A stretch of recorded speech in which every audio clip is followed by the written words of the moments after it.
espousing a very just cause. I agree. Though it was a cause that was far removed from us. But I was SP of the district from 91 to 93. So she is a very dear friend. And two of her colleagues, Himanshu Thakkar and Shripad Dharmadikari, they were with me in college at IIT Bombay. So I had an excellent working relationship with her. And I used to handle all her agitations, fair kuwa, etc. in my own way. But CM Chimanbhai Patel wasn't happy with the way in which I handled the agitation. He wanted strong arm tactics. I said no. If she is not contravening the law of the land, I will deal with her in my own way. They wanted to slap cases under the OSA against them. There was someone by the name of Leo Santana who was, and others were picked up. Though I didn't. I just thought that they were activists then, and they were. Now I just connected with Leo after all these years, and he said that, sir, you had arrested us, and then when we told you that this is what the case is, then you immediately let us off. And yes, it was correct, because when it was brought up, no cases made out, I had to release them on my own. Chimna was very perturbed. He said, how can a young SP do this? He called me to Gandhinagar. I was summoned, पेश किया गया मुझे CM के सामने. And the ACSO, Mr. Balkrishnan, was sitting there. He knew the kind of officer I was. This was sometime in 93. There was some extraneous politician sitting there in the kurta pajama. I went in my uniform. And CM says, Mr. Bhatt, તમે કોઈની વાત સાંભળતા નથી, તમે કોઈને ગાંઠતા નથી, મુખ્યમંત્રીને નથી ગાંઠતા. मैंने कहा, आप मुख्यमंत्री की भी बात नहीं मानते हो? मैं ऐसे तो अकड़ू रहता हूँ, लेकिन यूनिफॉर्म में तो और ज्यादा अकड़ रहती है. और कोई एक पॉलिटिशियन की हाजिरी में ऐसे बात कर ली सीएम ने, कैसे चलेगा? मैं बोला, साहब मैं आपकी बात सुनने के लिए मैं पुलिस में नहीं आया हूँ. He was taken aback. My home secretary started shivering. He knew कि अब ये बात कहीं जाएगी, सीएम बोलेगा तो उठा के 2 थप्पड़ मार देगा सीएम को, उसको पता था. सीएम फिर तुम्हारे क्या जरूरत है? इंग्लैंड, पेरिस, न्यूयॉर्क क्या मोकलूं? That was the question he asked me. कि आपको कहाँ भेजा जाए? इंग्लैंड, पेरिस, न्यूयॉर्क, कहाँ जाना चाहोगे?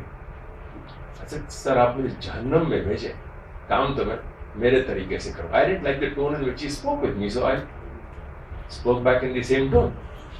And I turned about and walked out.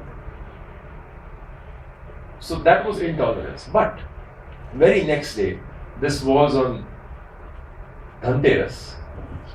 Next day I get my transfer. I come home, tell my wife Shweta, and be prepared for a suspension order. This is what has happened. She smiles, fine, okay, don't worry. She was as strong then as she is now. Next day I get my transfer order, but I'm posted as DCP Surat City, which is one of the most sought after and lucrative posts in the whole of the state. So the CM, though he did not want to tolerate me there at Narmada, he knew that, okay, this is an officer who can be used in a place which is communally sensitive. Surat had just come out of a very serious communal riot. So I was posted there. That was the grace. Intolerance, but there was always some kind of middle ground where you could act. There was some space. That space is closing now. It has almost come to no space at all. Now, we reached a stage where you're either with them or against them. And they stretch this logic a little further. The party in power in Gujarat right now claims to be a nationalist party. So anyone who is not with them is not only against them, but they are also anti-national. So people like Mallika ji and me are anti-nationals in Gujarat. Like Medha Patkar is an anti-national because she is anti-Gujarat.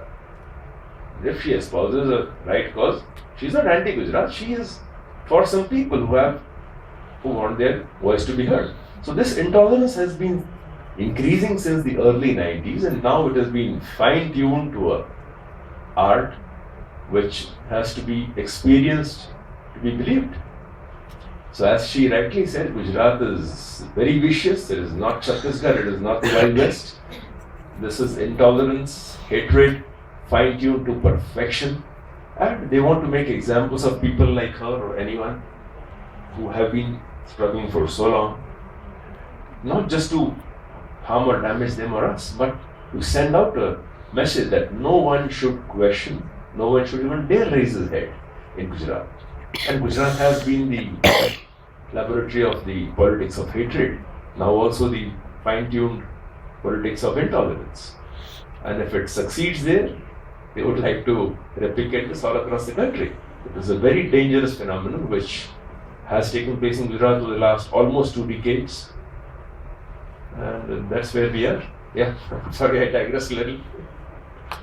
Sanjeev. Yeah, Manoj. Yeah. I'm sorry. Yeah, there are some people here Yeah. who are uncomfortable about your presence here.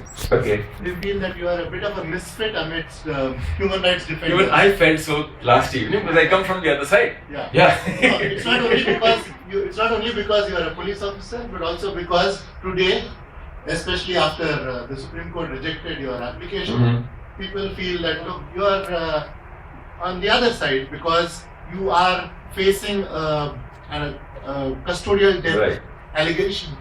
Like any of these egregious human rights violators. True. So you clearly don't belong here. How are you here at all? I'm so glad you brought this up, Manoj. Custodial death. This is not a custodial death, but I would like to say that somehow, because of historical reasons, the police and the people and the activists in the country have been placed in adversarial roles. This is the colonial legacy where the police was created to perpetuate a certain regime, and then post-independence it is used for perpetuating the vested interests of the party in power or other power groups, corporate groups, whatever. Now when we talk of defenders, I believe that police is the first line of defense as far as human rights are concerned. That is the way it should be. The state and the police, the first and foremost responsibility is the protection of life and property, protection of liberty. So the police are the first line of defenders. Now talk of a communal riot. Talk of a situation in Gujarat where you have a serious communal riot and a particular community is under threat. Then who is your first line of defender? Who is going to defend your rights? It is the police, the law enforcing agencies. Now there are situations where the police acts very neutrally and very effectively. But that is not liked by the powers to be. That is not to the liking of the people who have designed the communal violence because they don't get the desired outcome. So you become a target of their machinations. Now coming to this particular incident, this is an incident of 1990 at Jamjodhpur. I was a very young additional SP then. I just started my career, and 24th of October 1990 was when L.K. Advani took out his yatra and he was stopped in Bihar by Lalu Yadav. A very brave act. I admire Lalu Yadav for that singular act of his. 25th, there was violence across the country, more so in Gujarat because that was the laboratory of the politics of hatred. 30th October 1990 is the day on which the goons of RSS and BJP tried to attack Babri for the first time. Mulayam Singh acted with great firmness.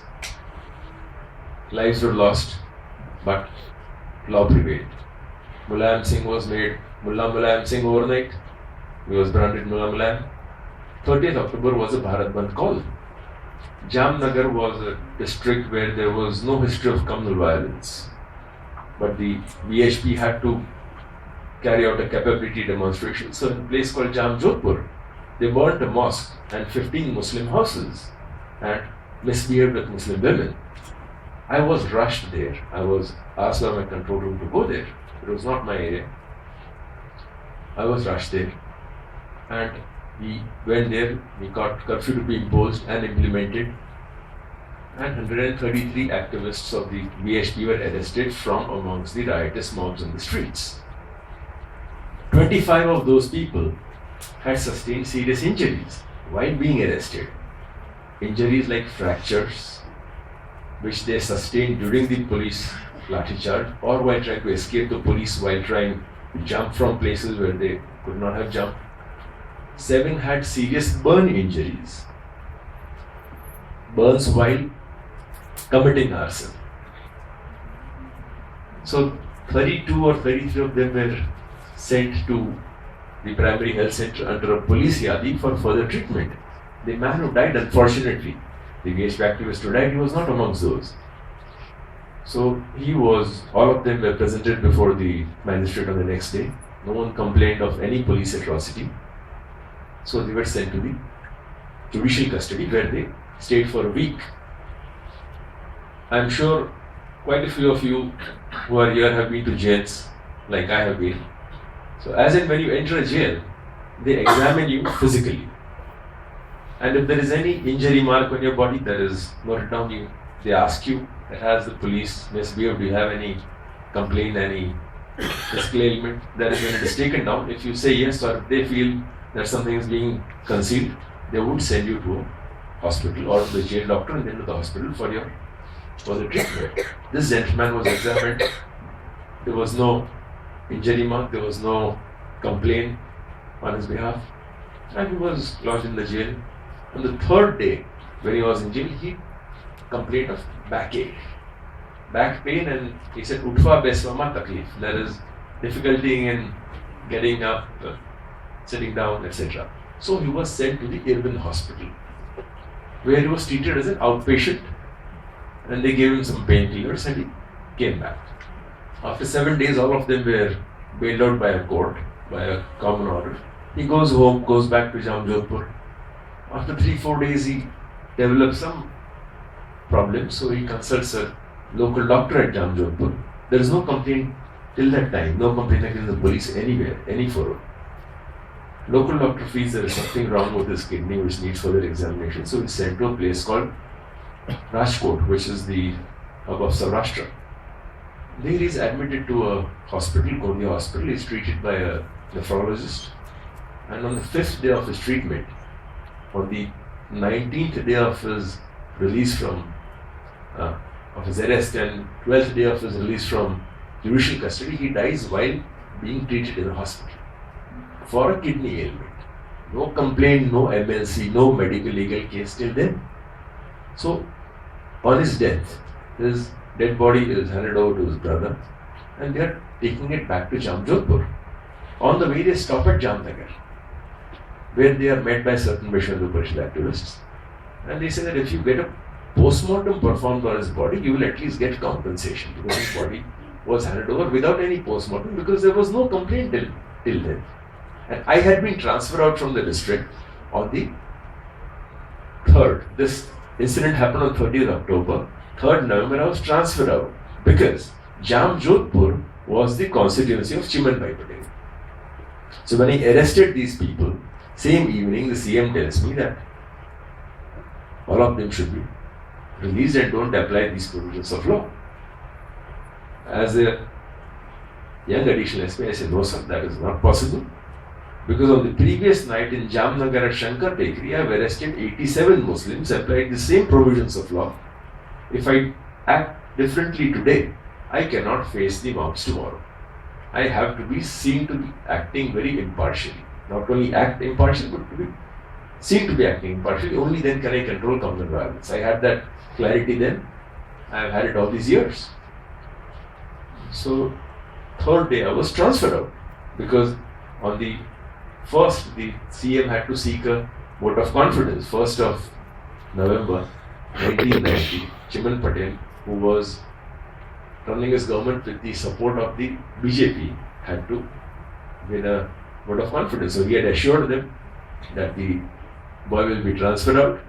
So he got the support of the BJP because all the people arrested were the BJP activists. So on 3rd I was transferred out. So after my transfer, all this happened. The person died after I was transferred out, 15 days after my transfer. And that is how the FIR came into being, wherein they gave an application to the SDM that my brother was arrested on this day. And then when we went to the police station, we found that ASP Sanjiv Bhatt and Inspector so and so and